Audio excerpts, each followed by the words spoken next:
Nous poursuivons la suite du premier lendemain.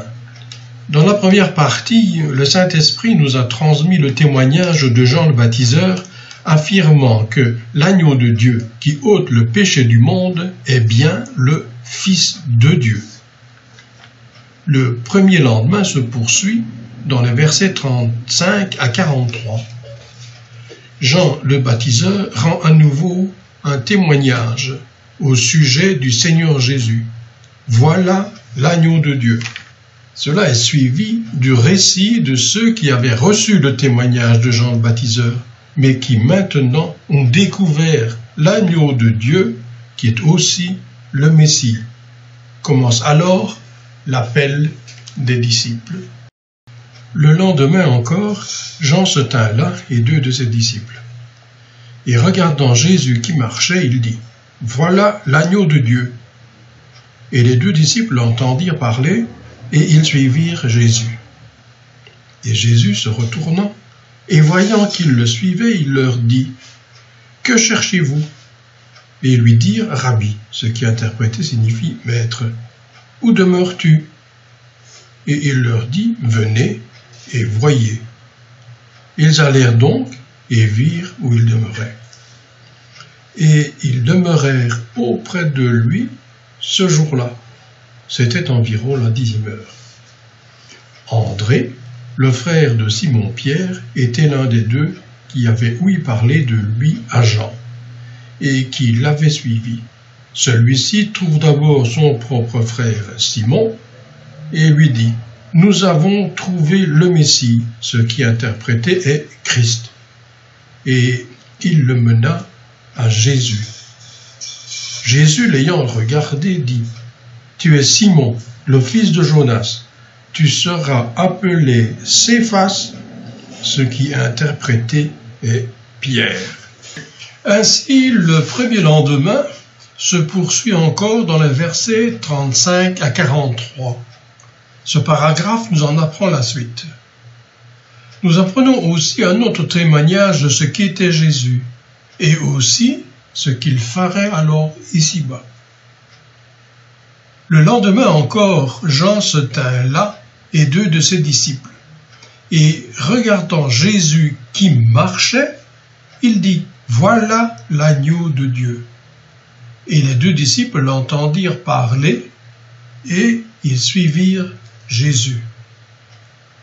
Notons la différence avec ce qu'avait dit Jean le Baptiseur au verset 29 à 33, où il nous relate ce que fait Jésus.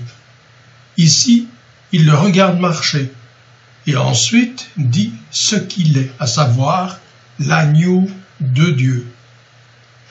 Dès que le Seigneur Jésus est introduit dans ce monde, la parole devenue chair, il attire immédiatement les regards, ici, ceux de Jean le Baptiseur et aussi des 2 disciples de Jean.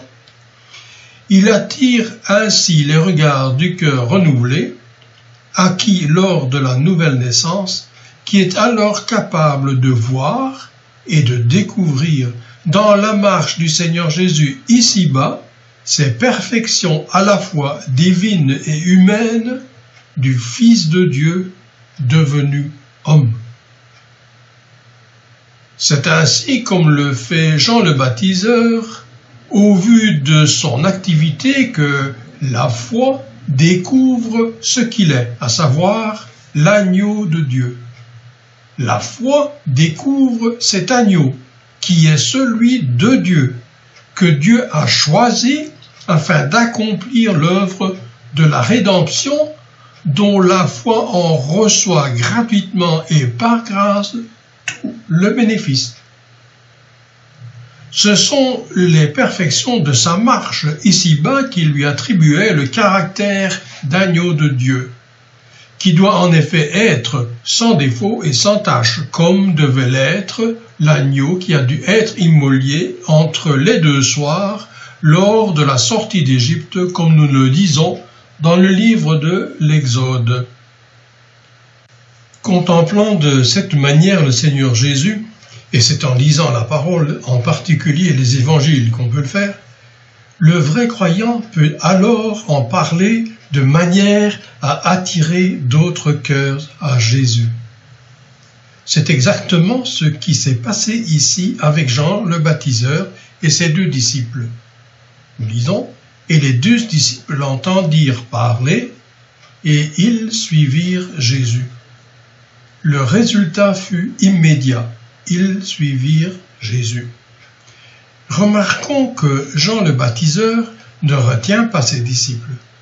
C'est là un caractère de serviteur de Dieu qu'est Jean le baptiseur, lequel déclare un peu plus loin au chapitre 3, verset 30, « Il faut que lui croisse et que moi je diminue. » Jean le baptiseur s'efface devant le Seigneur Jésus. C'est bien là les véritables caractères d'un ministère conforme à la pensée de Dieu.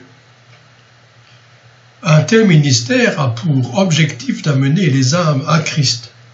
Un tel ministère, selon la pensée de Dieu, est en totale opposition avec l'esprit clérical qui lui attire les âmes, non à Christ, mais à l'homme, aux membres de ce clergé, ou au clergé vu de manière globale. L'apôtre Paul fait allusion à une telle situation lorsqu'en Acte 20, au verset 30, il nous dit « Il s'élèvera d'entre vous-mêmes des hommes qui annonceront des doctrines perverses pour attirer les disciples après eux. » Jean le baptiseur avait déjà manifesté ce même caractère de serviteur selon la pensée de Dieu lorsqu'il confirmait devant les Juifs qu'il n'était pas le Christ, en renvoyant ceux qui l'interrogeaient vers celui duquel il s'estimait indigne de dénouer la courroie de la sandale. Il n'était qu'une voix qui s'efface devant celui duquel cette voix porte le message. Si d'un côté, le vrai serviteur conduit les âmes à Christ, d'autre part, nous voyons aussi le Seigneur Jésus lui-même prendre soin de ceux qui les suivent. Et Jésus, se retournant et voyant qu'ils le suivaient, leur dit « Que cherchez-vous » Et il lui dit « Rabbi », ce qui interprété signifie « Maître », « Où demeures-tu » Et il leur dit « Venez et voyez ». Ils allèrent donc et virent où il demeurait. Et ils demeurèrent auprès de lui ce jour-là. C'était la 10e heure. Dès que le Seigneur Jésus devient l'objet du cœur, dès la nouvelle naissance, on se sent spirituellement entraîné à sa suite. C'est là l'action du Saint-Esprit. C'est l'enseignement symbolique que souligne le comportement des disciples de Jean le baptiseur. Aussi longtemps que le Seigneur Jésus n'a pas été manifesté, il demeurait avec leur maître, Jean le baptiseur. Mais aussitôt, sans attendre un seul instant, dès que le Seigneur Jésus est manifesté, la parole devenue chair, l'agneau de Dieu, étant devant lui, une attraction générée par le Saint-Esprit agissant sur les affections renouvelées attire l'âme vers le Seigneur Jésus. C'est une situation tout à fait anormale pour un croyant. D'une part, connaître le Seigneur Jésus, et d'autre part, ne pas le suivre. Mais que veut dire le suivre? Qu'est-ce que cela implique? Cela implique la séparation de tout ce que Dieu désapprouve, et non pas ce que je désapprouve, afin de pouvoir agir conformément au modèle que Dieu nous donne en Christ. Il est impossible d'agir conformément au modèle qui est Christ et de ne pas se séparer de tout ce que Dieu désapprouve. Prétendre le faire est un mensonge. Comment connaître notre modèle? Simplement, en faisant comme Jean le baptiseur, il nous faut le regarder marcher. Et c'est en lisant les évangiles, que nous le regardons marcher et ensuite le suivre, en le suivant demeurer auprès de lui. Ils demeurèrent auprès de lui ce jour-là. De plus, l'heure est précisée, c'est environ la 10e heure. Ce jour commence à la 10e heure, celle qui suit la 9e heure, heure de la mort.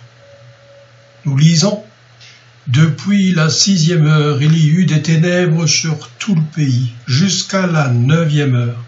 Et vers la 9e heure, Jésus s'écria d'une forte voix, « mon Dieu, pourquoi m'as-tu abandonné ?»